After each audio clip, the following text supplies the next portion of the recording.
Давно мы с вами не виделись, уважаемые зрители.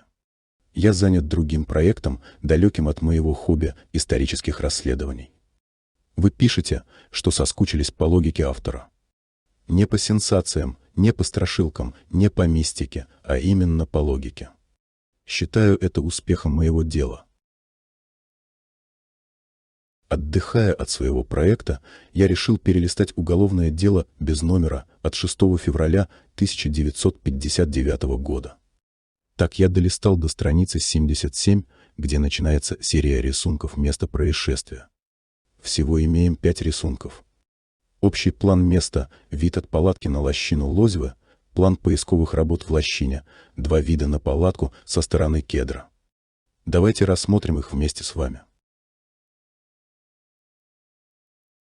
Сначала идет общий план, где указаны основные топонимы. Ат-Тартен – высота 1079, то есть Халатчахль – высота 880, между которой и Халатчахлем имеем седловину, позже получившую название перевала Дятлова. Перевал, на котором Дятлов никогда не был, как и его тургруппа. По воле инсценировщиков, лощина 4-го притока Лозьвы стала их последним пристанищем в этих горах. Как вам известно из моей версии, реальным местом их казни была изба у подножия горы Пумсальнель, которая изображена тут же на плане. А на этом рисунке вид на эту злопамятную лощину 4-го притока Лозьвы с ракурсом от палатки и до кедра. Крестиками отмечено местоположение трупов. На рисунке еще нет 4-ки, которую нашли в ручье в мае. А значит, рисунок сделан в марте-апреле.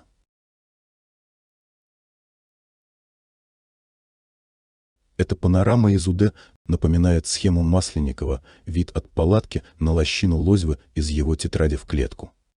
Листок со схемой Масленникова вырван из его тетради, перекочевал в дело, но не был подшит, а вложен между страниц. Дескать, цветная копия делалась по этому эскизу Масленникова. Очевидно, что и следующий рисунок в УД на странице 79 также воспроизводился по эскизу Масленникова из той же тетради. В данном случае схему поисков никто не вырывал из тетради, значит, тетрадь была доступна копировальщику. Для информации.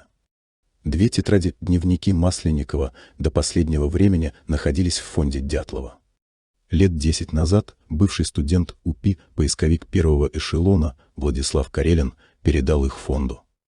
Ему они достались в наследство от самого Масленникова. Тот перед смертью доверил их своему товарищу Карелину для пущей сохранности. Масленников надеялся, что Карелин доживет до времен, когда об этом деле можно будет говорить честно и открыто. Карелин в те времена студент УПИ, поисковик группы Дятлова, воспоминания которого ценны в 2 аспектах. Во-первых, он обличил капитана Чернышова во лжи, сделанной тем в протоколе допроса.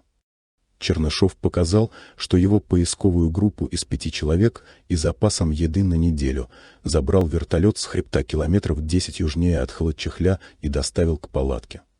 Карелин на форуме 2013 года написал и подписался, что группа евделяговцев с Чернышовым во главе не прилетала вертолетом на перевал.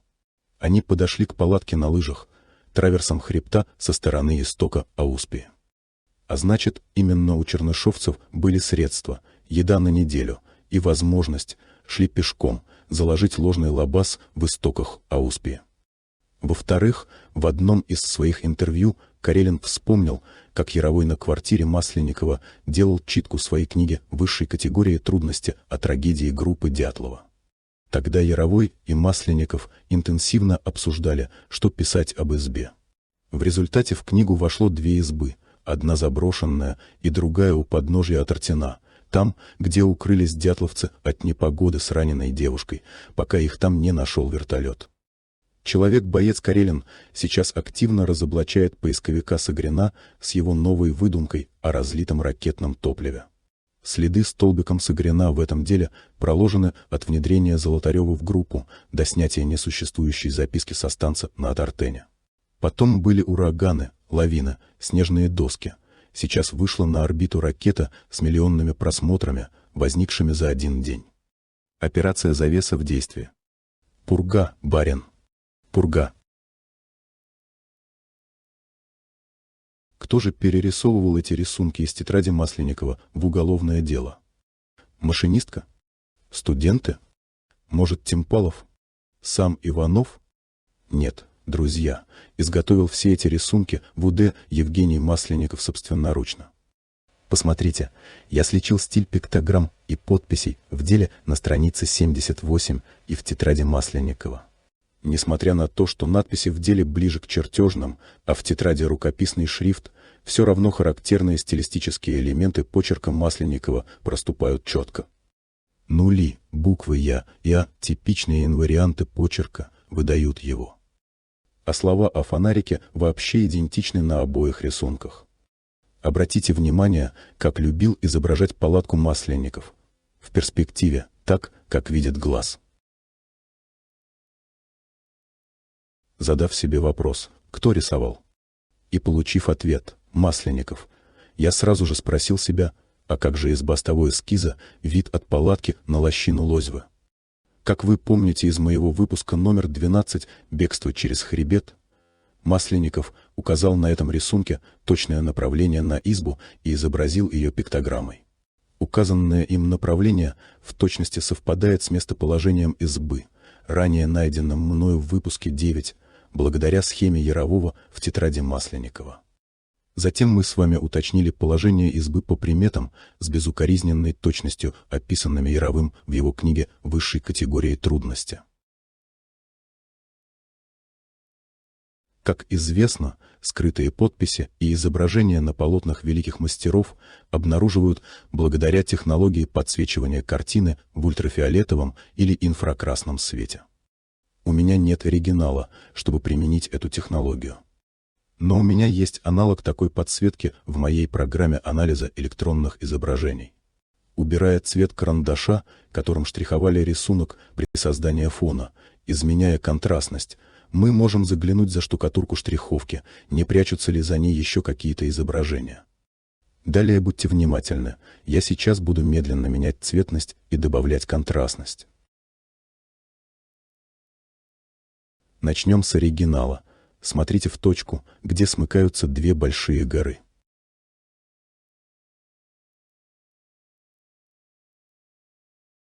Увеличиваем контрастность.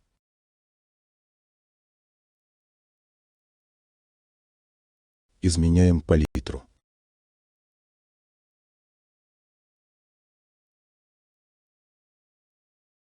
Добавим еще больше контраста. Вы заметили, как постепенно проступают контуры большого строения?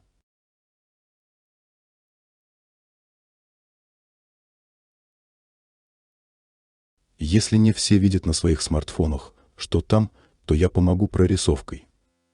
Это изба с каким-то характерным ориентиром перед ней. Может, это та самая ель со сломанной верхушкой из книги Ярового или большой валун на Лозьве возле нее.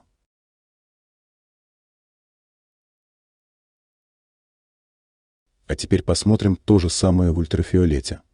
Просматривается четкий контур избы, скрытый за штриховкой фона.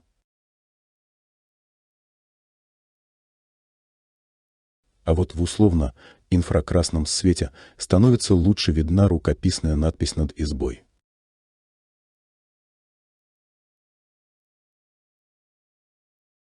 Что же мы получили? Получается, Масленников прямо в деле изобразил избу, ровно в том же направлении, что и на своем оригинале. Но этим он не ограничился. Возле избы явно что-то написано. Я четко вижу надпись, но не могу ее расшифровать из-за плохого качества снимка. Хотя буквы СБА и СК просматриваются хорошо. Надеюсь, товарищ, который заведует архивом в Свердловске, подскажет мне истинный смысл этой фразы, если подсветит рисунок простым ультрафиолетовым детектором для банкнот.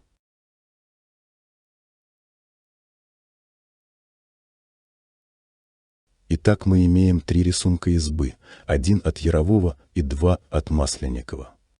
Евгений Поликарпович, наш гроссмейстер, умудрился ее запечатлеть прямо в уголовном деле. Все рисунки указывают на ее местоположение у подножия Пумсальнеля на Лозве за 10 километров от Атартена по прямой. Подробные описания избы в книге Ярового только уточняют, по каким признакам ее найти. Ель со сломанной верхушкой, большой валун на берегу. Как же появилась эта изба в материалах дела? Как Масленников стал соавтором дела и смог внести в него грандиозную подсказку об истинном месте происшествия? Я себе представляю это так. Масленников 10 марта прибывает вертолетом с перевала в Ивдель. Его, наконец, освободили от бессмысленных поисков, хотя он в своих радиограммах уже на 3-й день просит его оттуда забрать. Готов был идти пешим ходом до Лозева, лишь бы не быть статистом в этой иезуитской постановке. Но такой публичный демарш не понравился чрезвычайной комиссии из Ивделя. Приказано сидеть и руководить, пока отпустят. Масленников идет к прокурору Иванову для дачи показаний, не зная, что ему грозит. По традиции за замерзание группы туристов, да еще не простых туристов, детей известных людей Свердловска, кто-то должен быть наказан. Может, директор УПИ, может, глава горкома по туризму. Но их подписей нет на выпускающем маршруте. Не они разрабатывали маршрут и утверждали группу. Они даже маршрутный лист заныкали, дескать, Дятлов им не сдал. А вот подписи председателя спортклуба Масленникова зафиксированы везде на бумаге, откуда их топором не вырубишь. Он, утверждая такой сложный маршрут, должен был позаботиться о том, что у группы есть все необходимые средства для живучести в этих условиях. А ведь спальников туристам не выдали, одеял было мало, вся надежда на пожароопасную печку да латаную-перелатанную палатку. Хотя все необходимое было на складе. Масленников понимал, что если и делать кого-то стрелочником отпущения, то никого другого, а именно его. Масленников шел навстречу к человеку, от которого зависела вся его дальнейшая судьба, и каждое записанное слово в протоколе могло стать приговором. Единственным козырем в его рукаве было знание. Знание истинного места находки группы, и что это не замерзание, а значит, он не виноват. Группа не замерзла, а была убита. А это другой коленкор. Вместе с тем это знание было опасным, от него дурно пахло, потому что только властные люди могли организовать такого масштаба инсценировку. Он до конца не понимал, кто организатор этой дикой постановки и знает ли о ней Иванов. Поэтому допрос Иванова со стороны Масленникова стал деликатным зондажом о роли Иванова в этом спектакле. Никаких прямых утверждений и обвинений, только намеки. Случайно произнесенное слово «изба», фраза «другое место» давали Иванову понять, что Масленников знает что-то важное, а может даже имеет вещдок. Иванов на эти вбросы «да нет» не отвечал, уклоняясь от прямых ответов. Кошки-мышки похлеще Мюллера и Штирлица. Понимаете, Евгений Поликарпович, мы прокуроры, подневольные люди. И тут же уточнил: рабы закона. Мы с вами, Евгений Поликарпович, в одной лодке. Может, даже калоша.